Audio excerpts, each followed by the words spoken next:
tirava muro para ela já ser de trabalho.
I believe our current implementation of wireless technology is not safe.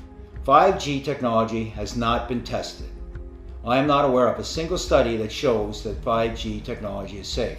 5G, as in all other wireless technology, gives off radio frequency radiation, which is absorbed in the human body and accumulates in the human body. We have no idea what the impacts will be to human health if that kind of millimeter wave technology is used and we are exposed to it 24 hours a day, 7 days a week. There are significant proven health effects from wireless technology and wireless devices. These include insomnia, headaches, fatigue, heart palpitations, heart arrhythmia, infertility, tinnitus, numbness or tingling in the extremities, diabetes, cancer, and permanent DNA damage. Mental health is also impacted, with increased anxiety, depression, rises in ADHD and autism, mood swings, and emotional instability. In fact, all of these health factors and conditions have risen exponentially over the last 30 years. Unfortunately, the FCC guidelines are based on small, short-term, infrequent exposure. They do not worry about the accumulated effects from multiple devices. They don't measure or monitor exposure 24 hours a day for 7 days a week. And they have no special consideration for children, pregnant women, or those who have shown environmentally sensitivities to wireless radiation. The telecommunications industry has over 500 lobbyists working in Congress and other areas of legislature protecting the industry. 5G will impact you personally. There are designs that show the requirement for small cell 5G antennas as close as every third house in the neighborhood and could be as close as every 500 feet in public areas.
Nosotros en los últimos años hemos generado un montón de campos electromagnéticos que no son naturales, que son artificiales y que no corresponden al proceso evolutivo que hemos ido siguiendo durante miles de años. Lo que nos ocurre es que diariamente estamos expuestos a gran cantidad de radiaciones no ionizantes. Estamos pensando en la telefonía móvil, pero en nuestra casa de todos los días tenemos un número grandísimo de elementos de exposición que están produciendo un incremento muy grande de campo electromagnético a nuestro alrededor, del que no somos conscientes y que nadie nos ha dicho. Es decir, nadie nos dice, tú tienes que tener una tasa de exposición de tanto, pero ¿cuánto? ¿Del móvil, del otro o todos sumados? Pero todos sumados nadie te hace esa suma. Porque lo que viene ahora es el 5G, ¿no? Que todos los sistemas que utilizamos diariamente estén intercomunicados, tengan la capacidad de hablarse a un centro de control. ¿Hasta dónde nuestro sistema puede aguantar? ¿Es nuestro sistema compatible con lo que estamos subiendo? ¿Puede aguantar nuevas subidas de este nivel de radiación actual? Que ya es preocupante. Estamos haciendo que nuestro sistema inmunológico tenga dificultades de responder a lo que sucede en el medio. Es decir, los agresores, entre comillas, que tenemos a nuestro alrededor se han incrementado. Ha habido más y nuestro sistema regulatorio no es capaz de responder adecuadamente y, por lo tanto, comienza a disfuncionar. ¿Eso lo hace de forma brusca? No. Lo que nos sucede es que esa disfunción se hace de forma lenta. Lo que pasa es que lo veremos después, no antes. Y yo les llamo a que hagamos algo para impedir que esto continúe.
I coined something called biodigital social programming, and I'll explain how this relates to these smartphones and the connection to the internet and the ecosystem, like your Facebook, your Twitter, and so on. So biodigital social programming. Bio stands for your biology, which includes your DNA, your cells, your blood, your skin receptors, your bones, your muscles, even your skeleton. Digital stands for your neural networks or your nervous system. You would call it a digital self, because they want to create a digital you in a virtual world or augmented reality. Social stands for your social network, your social media, or your emotions. Biodigital social programming. The human race on the 4G network, which is sort of strong for them, has been undergoing biodigital social programming. These smartphones have an electrical field. The human body also has an electrical field. So what this smartphone is doing, interconnected with other patented technology, attached to proximity sensors to your body. So for example, this can reach your heartbeat. It can also read your menstrual cycle, but it can also attach to your skin receptors. So what it's actually doing is mapping out your brain and extracting the way your brain is formed and your thoughts, sending it back to Google, and Google gives it to Google AI for the quantum technology, because Google is attempting to create a quantum artificial super intelligence with the extracting of your private data. So the big tech has your facial recognition, your voice recognition through Facebook and other apps and other things that you used, and even your geolocation, where you live, who your friends are, who your family are. You've been tagged already. So imagine on the 5G network what big tech or a government or a group of people or even just a few people can do to manipulate the masses of people in such a fast way that you would not even realize it, because 5G is not built for human beings. It is built for machines, robots, drones, robotics, micro drones, cybernetics, bioengineering. And that's what these big tech want to do. They want to make a digital of you. They think your information in your brain is just you and you don't have a soul. So what they want to do is merge you with AI, and that system will replicate in your neural networks and your nervous system and even replace your cells. The proximity sensors is designed to make your body addicted to it and your brain addicted to it. You are losing your free will bit by bit. So on the 5G network, people will lose their free will. The frequencies are so fast, they're 10, 20, 30, 40 times faster than a normal 4G network, and you need a lot of towers. So when the radiation and the towers and the frequencies are hitting against your body and your skin receptors and going into you, and via the proximity sensors and these smartphones, what it's doing is lowering your immunity, because it's wearing your body down. It's atrophying your cells and your DNA, but it's disturbing your nervous system, your neural networks, and also your energy channel. So when you're getting these frequencies inside of you and it's causing an imbalance and the entire system is going out of whack, just think about it. All these different viruses will start mutating at an alarming rate, and then you get sick. Well, in China and Wuhan, people were just falling over and dying like that. When you have an ecosystem that mobilizes an AI system powered by media houses, the people around you, the police, the military, the governments, the politicians, as it connects to the 5G networks, there's no human being that could stop that, because it literally will mobilize the whole society into even chaos. So when the 5G network comes in, this is when people are put off. The human race is programmed. They lose their humanity. But here's the problem. The problem is really not them. The problem is us. We have not evolved the technology. We have de-evolved. We have lost our way. Once you remove Bill Gates, once you remove this cabal, another cabal comes in there, because power corrupts. That's the problem. But they come from the people. It's like, if the people are really righteous all around, if we are righteous, become better people, the cabal can't exist.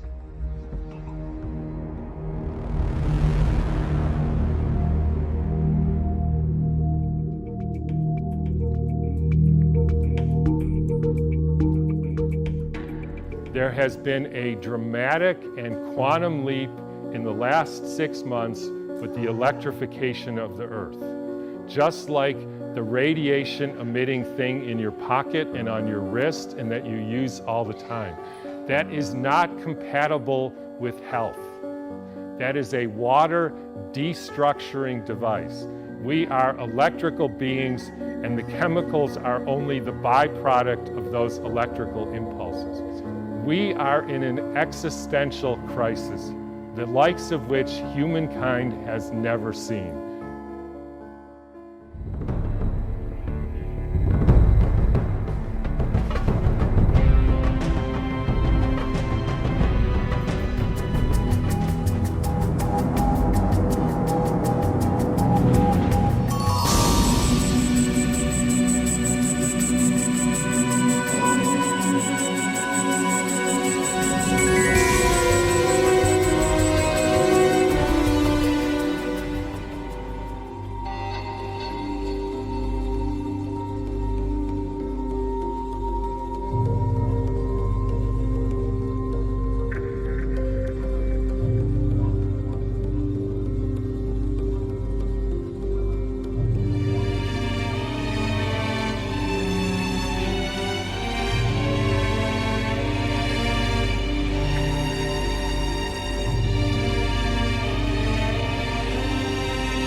The World Health Organization is actually a specialized agency within the United Nations, and it was established in 1948. WHO is beyond conflicted, and because of its existing funding, absolutely fails to complete its initial mandate, but even worse, serves as corporate masters and effectively is destroying the health of the world. Now, interestingly, on June 11, 2009, the World Health Organization declared a global pandemic of novel influenza virus A, which is also called H1N1 or swine flu. Creating mass hysteria was the WHO's Emergency Advisory Committee's goal. The WHO told the world that up to 7 million people could die without the vaccines that they were pushing. So they used propaganda and fear and pushed these drugs on unsuspecting people and made loads of money. And they facilitated the rapid development of a vaccine, and within months, cases of disability and death from the H1N1 vaccine were reported in various parts of the world. Only 1/4 of WHO's funding comes from its member states. So the remaining 75% of its income comes from voluntary contributions. And guess what? The Bill and Melinda Gates Foundation is the largest contributor in donations, and they exceed those of any individual member state. Now, Bill Gates essentially donated most of his money to his foundation. Now, his foundation donates his money to a trust, and the trust legally can invest in a wide variety of stocks. And guess what type of stocks he's investing in? Things like Coca-Cola, Walmart, Walgreens, a large multinational pharmaceutical drug retailer, and two of the world's largest TV companies. So if you hear any announcements from the World Health Organization, you have to know who their primary funder is, the Bill and Melinda Gates Foundation. And their intention is to reward their corporate investors, not to protect yours or the public's health interests.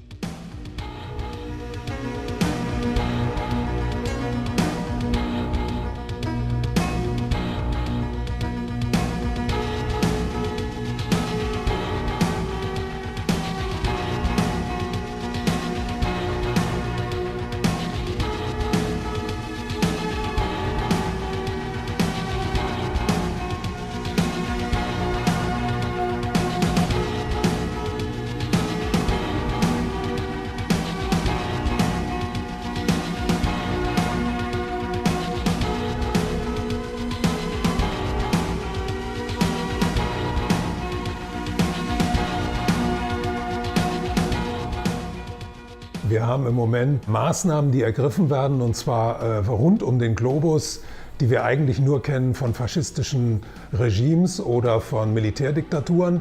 Es werden alle möglichen Maßnahmen durchgeführt, die man sich in normalen Demokratien so nicht hätte vorstellen können. wie kann es sein, dass eine Art von Grippeepidemie, die sich so im mittleren Gefährlichkeitsbereich bewegt, solche immensen, riesigen Folgen nach sich zieht. Und wenn man sich das genau anguckt, dann gibt es tatsächlich einige Organisationen und einige große Spieler im Bereich der Wirtschaft, die ganz enorm von dieser Sache profitieren. Am Leben erhalten worden ist das Finanzsystem nach 2008 durch die Zentralbanken, sodass wir eine 11-jährige Periode erlebt haben, in der die Märkte immer weiter gewachsen sind und riesige Blasen an diesen Märkten entstanden sind. Und jetzt ist im letzten Jahr eine Situation entstanden, die für dieses System ganz gefährlich war. Und zwar die ganze Welt ist in eine Rezession gerutscht und eine solche Rezession konnte dieses künstlich angetriebene System hätte das nicht mehr verkraften können. Zu diesem Problem ist dann noch hinzugekommen, dass in China dieser Lockdown passiert ist, dass also die größte Weltwirtschaft plötzlich stillgestanden hat. Und dann kam die dritte Katastrophe hinzu, das war der Crash des Ölpreises Anfang März diesen Jahres. Das heißt, wir haben es mit einem System zu tun, das auf jeden Fall in einer Phase des Zusammenbruchs sich befindet. Und da ist es natürlich sehr günstig, wenn man irgendeinen äußeren Anlass hat, der den Leuten klar macht, dieser Virus ist an diesem Zusammenbruch schuld und nicht die, die in den letzten 12 Jahren dieses System künstlich angetrieben haben und davon profitiert haben. Und das sind natürlich diejenigen Spieler, die im Moment daran interessiert sind, an dem Zusammenbruch des Systems erstens zu verdienen, also daraus noch Profit zu schlagen und sich für den Reset dieses Systems, der unabänderlich irgendwann bevorsteht, in eine gute Ausgangsposition zu bringen. Also es wird jetzt nicht, wie viele Leute glauben, dazu kommen, dass irgendwann so die Geschäfte wieder aufmachen, dass dann die Schulen wieder aufmachen und dass wir dann in ein normales Leben zurückkehren. Das Leben, was wir kennen, ist zu Ende. Es wird niemals wieder so werden, wie es vor diesem Lockdown gewesen ist. Und ich befürchte, dass erstens der Lockdown noch länger anhalten wird. Ich befürchte auch, dass bestimmte Maßnahmen nicht aufgehoben werden, wie zum Beispiel das Versammlungsverbot. Ich glaube nicht, dass Demonstrationen in der nächsten Zeit erlaubt werden. Ich kann mir gut vorstellen, dass es noch zu einem gewaltigen Crash der Finanzmärkte kommt, bevor das alles vorbei ist. Ich kann mir aber auch vorstellen, dass es ganz große Neuerungen im Finanzsystem gibt, dass es zum Beispiel zu einer weltweiten Währungsreform kommen könnte, die ganz plötzlich angesagt wird. Ich kann mir vorstellen, dass es geopolitisch große Veränderungen gibt, dass Länder wie China, möglicherweise Saudi-Arabien oder Russland mit einer goldgedeckten Währung aufwarten und so versuchen, die Herrschaft des Dollars zu beenden. Ich könnte mir für Deutschland auch vorstellen, dass aufgrund des Zerfalls der EU Deutschland irgendwann die Notbremse zieht und ganz plötzlich aus der EU wieder austritt. Also ich weiß nicht, was uns alles bevorsteht, aber ich kann mir sehr wohl vorstellen, dass sich das Tempo der Veränderung in den kommenden Tagen und Wochen noch einmal ganz gewaltig beschleunigt. Weil wir haben ja in den letzten Wochen auch plötzlich Umbrüche gesehen, die wir niemals für möglich gehalten hätten. Das Finanzsystem im Moment und damit das Wirtschaftssystem, was wir hatten, bricht im Moment zusammen. Und das wird im Moment von den ganz großen Playern noch ausgelaugt, so lange, bis es wie eine heiße Kartoffel fallen gelassen wird. Und dann wird es irgendeinen Reset geben. Und wenn die Leute sich jetzt nicht gegen dieses System erheben und wenn die Leute tatsächlich weiter schweigend zusehen, dann wird das einen Reset geben, der zum Nachteil der großen Mehrheit der Bevölkerung erfolgen wird.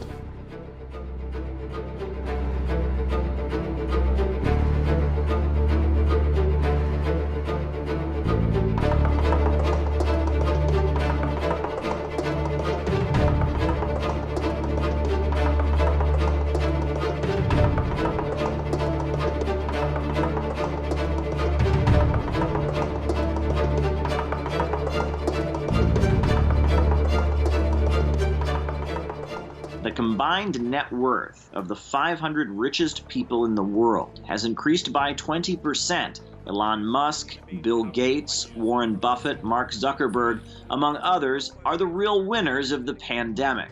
Meanwhile, 33 million Americans are newly unemployed. These billionaires are capitalizing off of the coronavirus. They're capitalizing off of the expense of their workforce. They're capitalizing off of human life. This is greed. It's nothing more than just greed.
how do you think the economic downturn will affect the average person?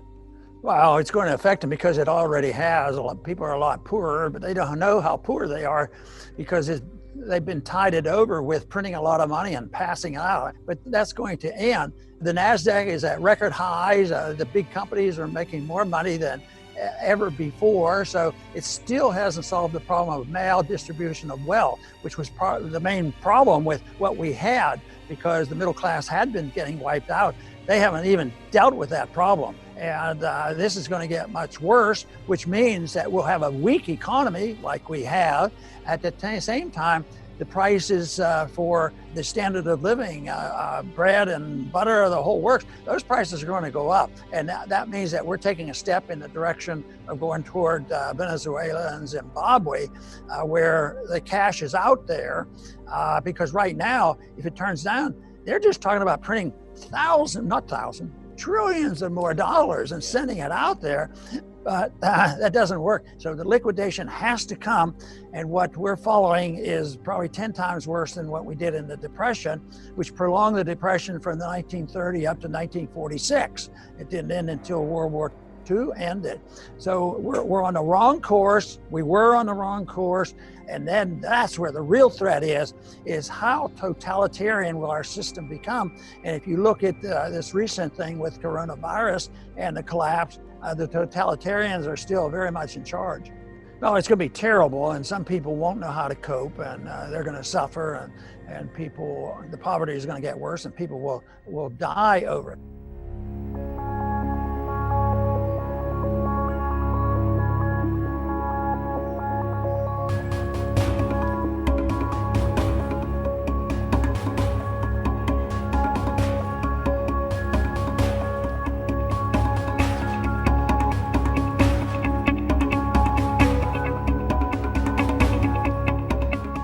It is now quite clear that the EU has entered the deepest economic recession in its history.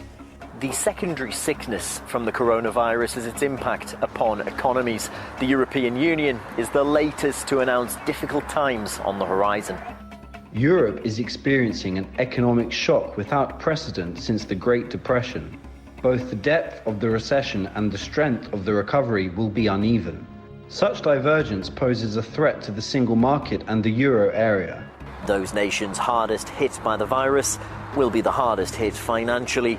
Spain is staring down the barrel of a 10% contraction in its economy for this year. The effects, well, they're already being described as devastating. We've seen the situation with no work, no food. How can we provide like this? The economy is going under, and aid is desperately needed. All of this comes together to provide not only a public health emergency, the likes of which hasn't been seen in generations, but following in its wake an economic emergency that has the potential to wreak havoc on the world's financial systems.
No one is immune. It threatens all of us. That's a global problem.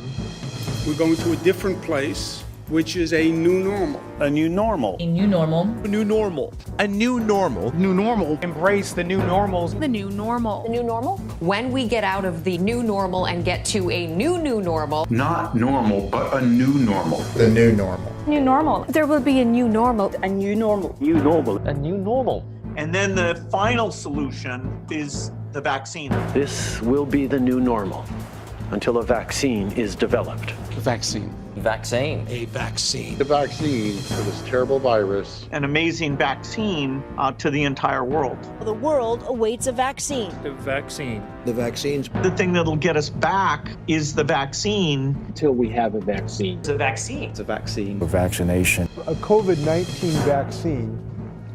A vaccine. Vaccine. Vaccine. A vaccine. A vaccine. The vaccine. The vaccine. To all 7 billion people. Almost every expert agrees a vaccine is the fastest way to get our world back. I and other health experts, the vaccine is the thing that will change things. You don't want people moving around the world. Our new normal. A new normal. Our new normal. The new normal. This is not going to go away anytime soon. An invisible enemy. Thank you.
And there may be no one in America more mediocre than the mayor of Chicago, Lori Lightfoot.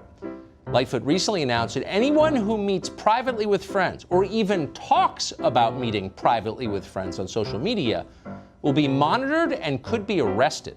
We will shut you down, we will cite you, and if we need to, we will arrest you and we will take you to jail.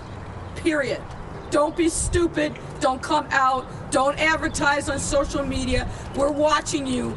Lightfoot has no intention of following her own rules, living by her own restrictions. We know that because Lori Lightfoot recently broke her own quarantine in order to, and this is real, get her hair done. She didn't seem ashamed in the slightest. I'm the public face of this city. I'm on national media and I'm out in the public eye, and I take my personal hygiene very seriously. As I said, I felt like I needed to have a haircut. I'm not able to do that myself, and so I got a haircut. The funny thing is, you may be feeling the same way. Maybe you take your personal hygiene seriously too. Maybe you'd like a haircut. But are you Lori Lightfoot? So shut up and get back to your smelly apartment. Stop complaining. And if you don't, you're a Nazi.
is this coronavirus pandemic a boon for the globalists? And I think the answer is quite obviously yes.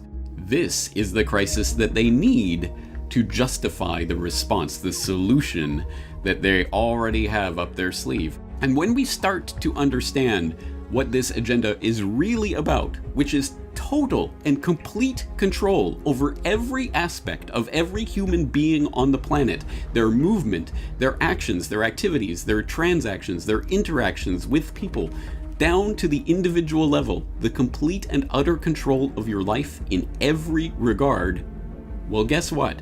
That is being enabled on the back of this pandemic scare. They are going to use this to, of course, invade your body, because your body is not yours in the event of a pandemic. Your body is the state's. The government gets to tell you what to do with your body and what you cannot do with your body, including where you can go and what you can or cannot or must not put into your body, like the vaccine. It's going to be 1,000,000 times more difficult to travel between borders as a result of this crisis. Anything you want to do, you will need permission from the government. And it won't be surprising if countries remain reluctant to open their borders even after the crisis abates without new tools. The COVID-19 outbreak may lead nations to create a new kind of immunity passport, a secure smartphone-based tool containing information about the user's well-being, to try to ensure that travelers entering various countries are in a good state of health.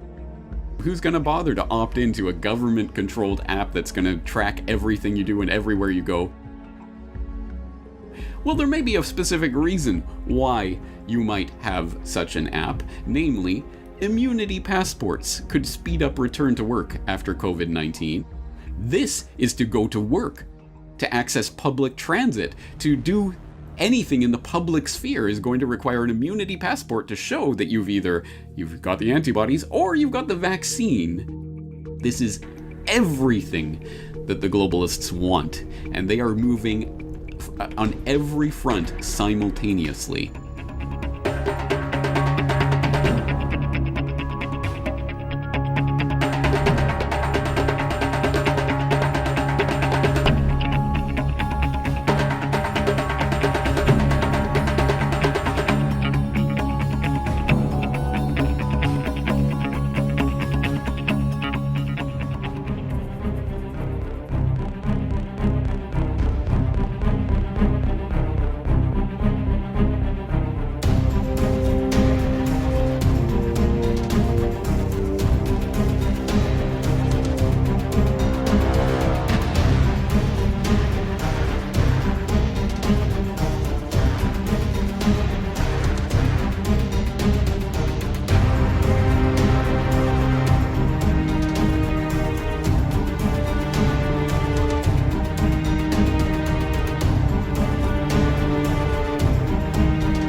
My opinion is that this entire pandemic is a completely manufactured crisis. What we're seeing is essentially that we're having our rights taken away from us. So we don't have the right to leave our homes at our will. We don't have the right to assemble. We don't have the right to travel. We are asked to keep distance from each other. We're asked to cover our face, which is a major barrier to communication. And I see that people are becoming afraid of each other. And then you have now all of this talk about basically using technology to spy on people. And I'm talking about what they refer to as contact tracing. And what this is basically trying to coerce us or perhaps even require us to put some kind of tracking app on our cell phones that will contain all kinds of personal data about our health, about where we go and what we do and who we associate with. Some of the other things are quite telling, which is how the hospitals are getting reimbursed presently. They're getting reimbursed substantially higher to put people on ventilators, for example. They're getting reimbursed higher for COVID-19 diagnoses versus other diagnoses. The CDC issued a special document that's a guidance on filling out death certificates. They've said that even if there's suspicion that COVID might be the cause of death, that you should just put that as the cause of death on the death certificate without any further scrutiny. They normally would send bodies of people suspected to die related to the crisis for autopsy to the medical examiner. But it said in this case, to not send any bodies to the medical examiner, to just essentially label them as COVID-19 deaths. And the only reason I could see that they would institute such a policy is that if they sent them for autopsy, they would probably find that they died of a regular cause. What is out of the ordinary is that hospitals around the world are empty, and they have very strict security to prevent people from going in and seeing what's going on. So there's a relative paucity of images and video from inside these facilities because of that. If you want to investigate that, you can't look at the regular media outlets because they all say the same thing, and they basically say whatever the government officials want them to say. First and foremost, turn off the television because they're just giving you the same story over and over again. Eat clean food, not processed food. Eat whole foods in there, that look like they do in nature. Drink clean water, drink a lot of water. Get out in the sunlight. You need to make some vitamin D. We need to be outside. It's our natural state. We need to get a little bit of exercise. You have a God-given right to go out there and enjoy nature and be free in the world.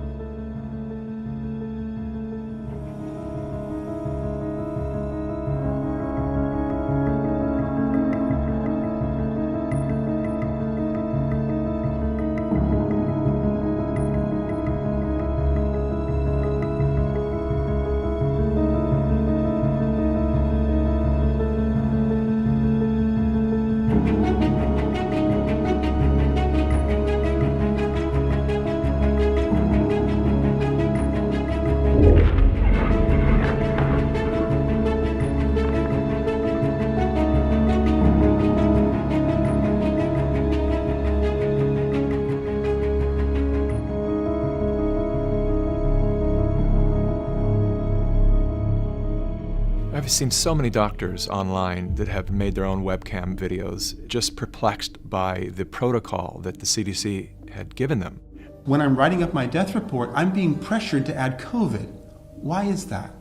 To maybe increase the numbers and make it look a little bit worse than it is? I think so. Fear is a great way to control people, and sometimes people's ability to think for themselves is paralyzed if they're frightened enough.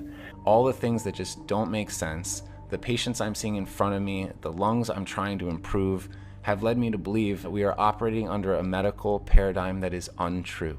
And I fear that this misguided treatment will lead to a tremendous amount of harm to a great number of people in a very short time.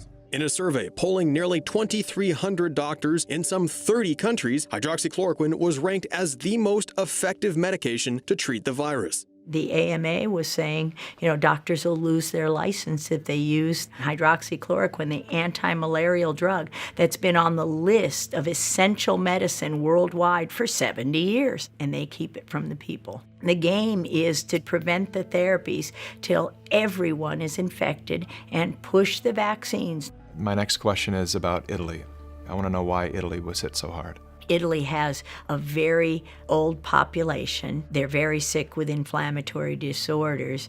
They got, at the beginning of 2019, an untested new form of influenza vaccine that had 4 different strains of influenza, including the highly pathogenic H1N1. You're not the first virologist who has told me that we're doing the exact opposite of what we should be doing to contain and to create immunity from this virus.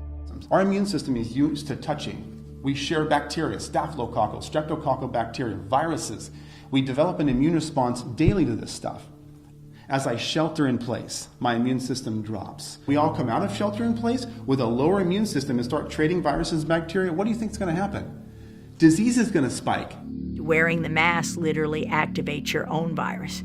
You're getting sick from your own reactivated coronavirus expressions. Why would you close the beach? You've got sequences in the soil, in the sand. You've got healing microbes in the ocean, in the salt water. It's beyond comprehension how a society can be so fooled that the types of propaganda continue to where they're just driving us to hate each other. You want to go to work Yes. and get this disease? I think the medical profession know what they're talking about. They've been wrong so far, ma'am. They've been wrong. Every doctor who realized they may have been part of the problem has now turned that around to march toward a better society and restore faith in the promise of medicine.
There is a global network that works through secret societies and literally satanic groups. Where does this cult want to take human society? This is not something that's happened in weeks. This goes back a very, very long period of time. If you think of a pyramid designed to have a tiny few at the top and at the bottom, the rest of humanity basically in deprivation, in poverty, and crucially, dependent upon the 1% for the means of survival. And in the end, what they want it to be is a police military state which imposes the will of the 1% upon the rest of the population. What do you need more than anything if you're going to make that society reality? You have to destroy the independent livelihood of vast numbers of the population. And the greatest form of control is dependency.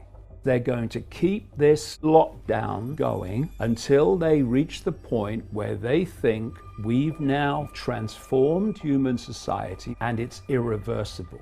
And then they're planning new waves of the virus, and then they will bring lockdown back. The plan is to create mass dependency by giving people with no other form of income by then what is called a guaranteed income. And it would be a pittance, survival level. But that guaranteed income would come with strings. You get the guaranteed income, but you do what the state says or you don't get it. This Hunger Games society would be controlled by technology. This is not about money, you see. This is about control. The blueprint for the global Orwellian fascist society, the technocracy, is China. There are millions of face recognition cameras in Chinese cities, and they could find almost anyone in minutes. They've been able to create and incubate the very society that this cult wants globally. That has been the plan all along. And what they're doing is preparing people psychologically to be fused with machines. What they want is a human-machine relationship and not a human-human relationship. And so what has happened in the lockdown? Humans are being pushed apart. Humans are being told to fear each other. It's an absolute psychological game. Worrying about consequences is what imprisons us, enslaves us. And they want you to fear consequences, so you won't do what you know to be right. And how we get out of this situation is doing what we know to be right. And if enough do it, it will be over, because their power is our acquiescence. That's all it is.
This is the big picture of what's really going on. Most of these negative gray AIs, they're a biological entity that is an artificial intelligence. And so this is what they're trying to do to humans. They're trying to basically wrap you into a one world artificial intelligent being that then can sort of move you wherever it wants to, as well as eliminate you on will and so on.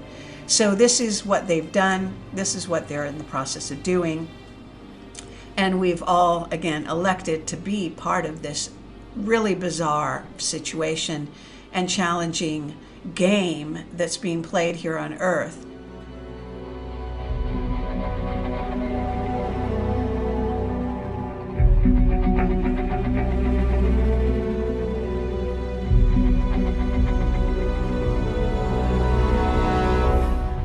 The original technology was given to our government by the Greys. Now, the reason was that our scientists were all excited because we could have spare parts. If you need a heart or a liver or anything, you won't have any rejection. It's your own DNA.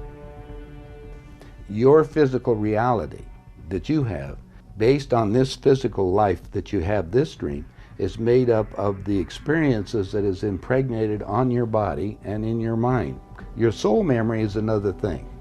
Since the body's very physical, and we just got you making a physical being in a few months for spare parts, they said, now we've got the perfect deal, how can we have that work better? Well, if you go to the hospital today and get an encephalogram, what's that?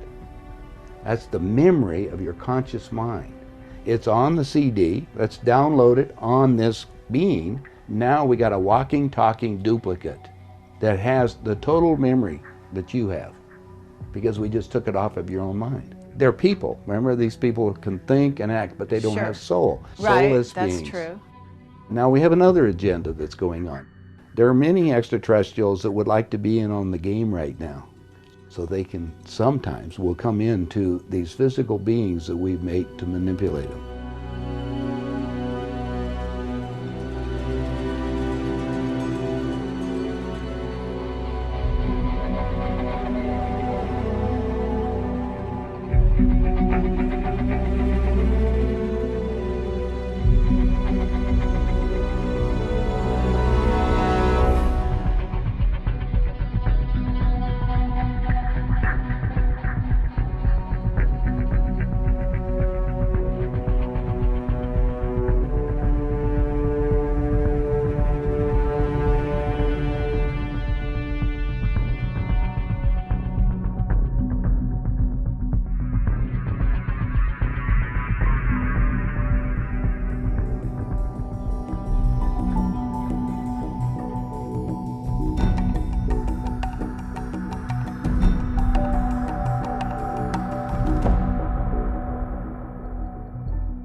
We are living on a concocted Earth.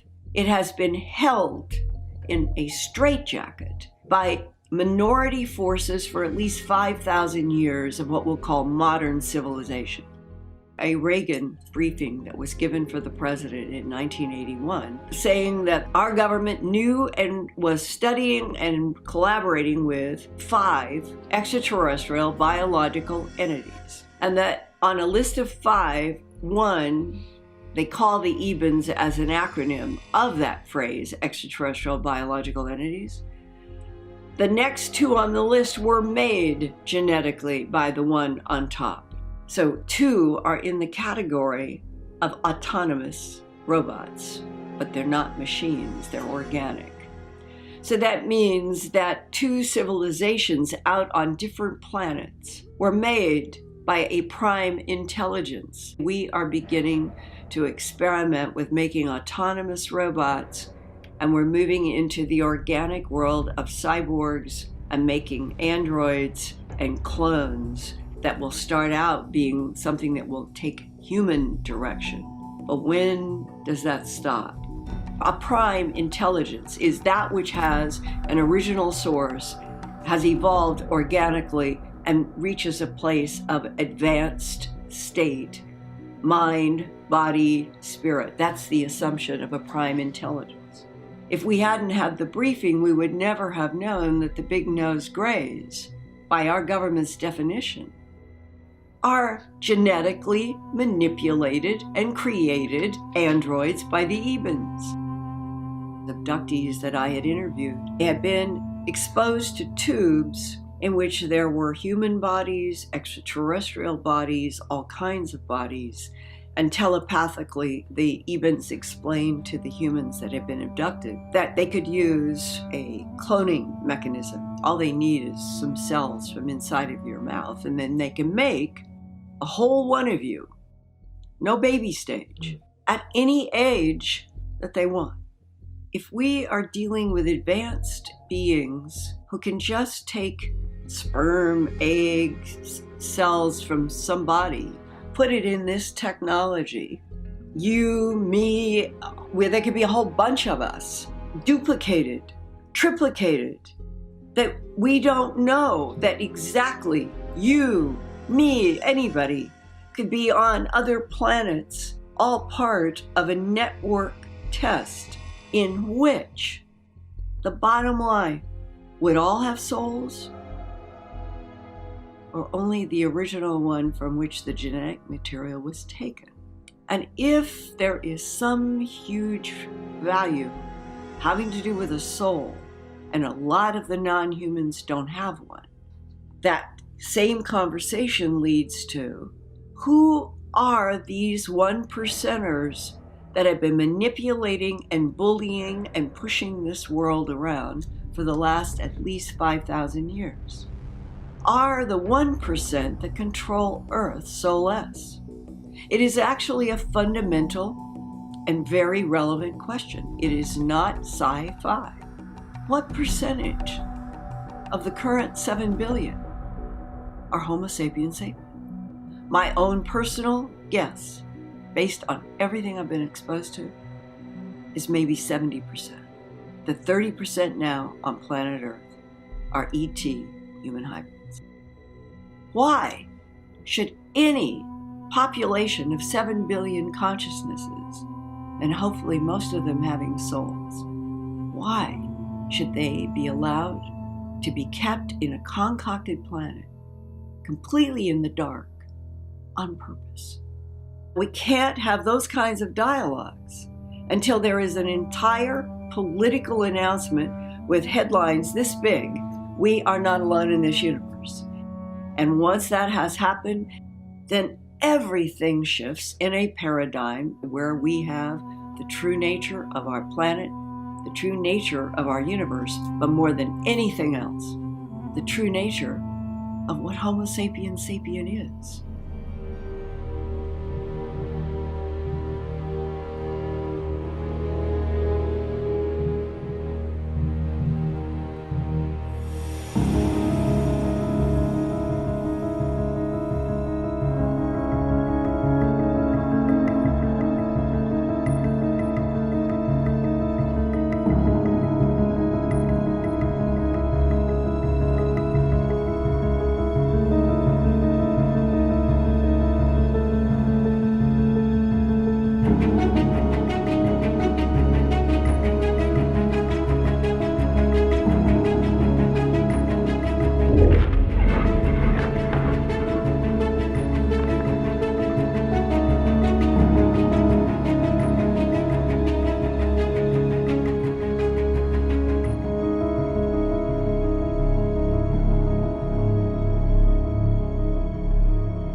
Today, fear is 24/7, 365. The system was never designed for prolonged fear and stress as we are experiencing in today's world.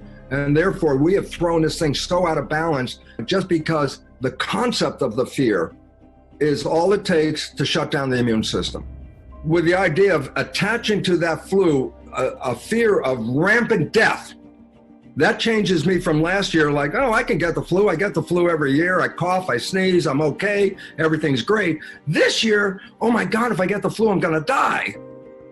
That is a profound change on the physiology of any listener who listens to that. The fear that has been generated by this is the biggest problem of all, because people have to understand about the immune system. And we have to maintain our physiology and our health. And so basically I say, well, how do you do that? You know, it's not that difficult. First of all, eat food that is good for you, not industrial farm, but organic, natural, healthy food. Take advantage of vitamins and supplements and things to support us because our food isn't that great. And then watch what you're thinking.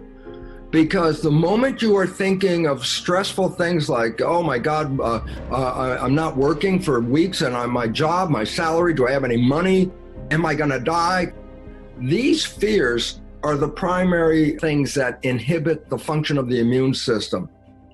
Whatever picture you hold in your mind, the brain translates that picture into chemistry that complements that picture and puts that chemistry in the blood, and the body responds to the picture in your mind. Why is that relevant? I said, I could have a picture of health, or I could have a picture of fear. I say, well, that's different chemistry. The picture of fear in my mind causes stress hormones, cortisol, things like that, and factors that shut down the immune system. They're called cytokines. And so the blood of a person in love has a different chemistry than the blood of a person in fear. Well, here we are today. This is the state of fear that is shutting off your immune system, opening us to disease.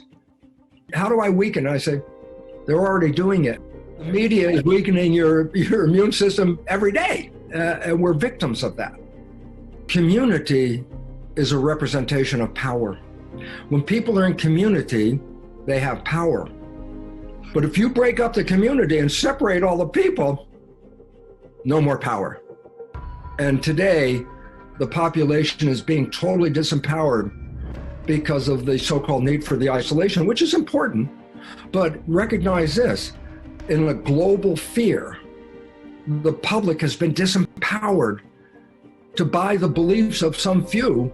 Look at the world around you, it's collapsing. The coronavirus is just another symptom in a world that is not understanding harmony, health, and peace. We're beginning symptoms all over. The world's global chaos. There's religious wars, racial wars, economic collapses, political collapses. It's not in one country, it's happening around the globe. Was it a coincidence all this is happening at once? I go, absolutely not. The messages are coming to us. Are we going to respond to it? That's the question. As we come out of this, we're going to have to recognize, look what happened just here. What can we change? Consider this. We were given the gift of coming to this planet, that we came here to create. That's what we're doing. We're creating. And I say, when we're creating it right, heaven on earth is here. When we're creating it wrong, struggle is here. What do you want to create? Love? Coronavirus? You can create a damn thing you want. This is creation plays. But if you don't know that your creations are being controlled, then we become a victim of a world out of control. And yet we were the creators. We gave in to other people's beliefs. And then we now are creating not with our wishes and desires, we're creating with the program. Where's the program taking us right now? And the answer is fear, shutdown, loss of community, breakdown of the system. We can learn or not. That's it. And this is a learning moment. Take your power back. You are beyond, power-wise, beyond any virus that ever existed. You are very powerful.